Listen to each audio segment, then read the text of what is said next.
ಮೈಸೂರಿನಲ್ಲಿ 5ನೇ ವರ್ಷದ ಹನುಮ ಜಯಂತಿ ಸಂಭ್ರಮ. ಹನುಮನ ಹಬ್ಬ ಹೆಸರಲ್ಲಿ ಜಯಂತಿ ಆಚರಣೆ ಮಾಡಲಾಗ್ತಾ ಇದ್ದು, ಮೈಸೂರು ಹನುಮಂತೋತ್ಸವ ಸಮಿತಿಯಿಂದ ಜಯಂತಿ ಆಚರಣೆ ಮಾಡಲಾಗ್ತಾ ಇದೆ. ಕೋಟೆ ಆಂಜನೇಯನ ದೇವಸ್ಥಾನದಿಂದ ಮೆರವಣಿಗೆ ಮಾಡಲಾಗ್ತಿದ್ದು, ಹನುಮನ ವಿವಿಧ ಮೂರ್ತಿಗಳ ಸ್ತಬ್ಧ ಚಿತ್ರಗಳ ಮೆರವಣಿಗೆ ನಡೆಯಿತು. ಅಂಜನಾದ್ರಿ ಬೆಟ್ಟ ಸಮಿತಿಯಿಂದ ರಾಮಮಂದಿರ ಪ್ರದರ್ಶನ ಮಾಡಲಾಯಿತು. ಮೆರವಣಿಗೆಯಲ್ಲಿ 10ಕ್ಕೂ ಹೆಚ್ಚು ಹನುಮನ ಸ್ತಬ್ಧ ಚಿತ್ರಗಳ ಪ್ರದರ್ಶನ ನಡೆದಿದೆ.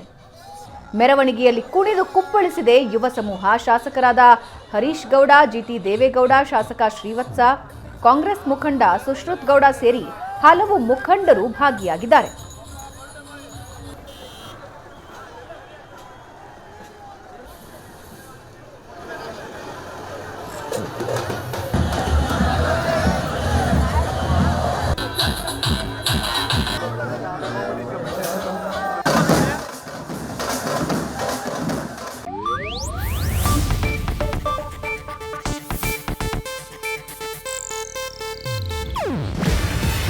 ಇದು ಏಷ್ಯಾನೆಟ್ ನ್ಯೂಸ್ ನೆಟ್ವರ್ಕ್ ಪ್ರಸ್ತುತಿ.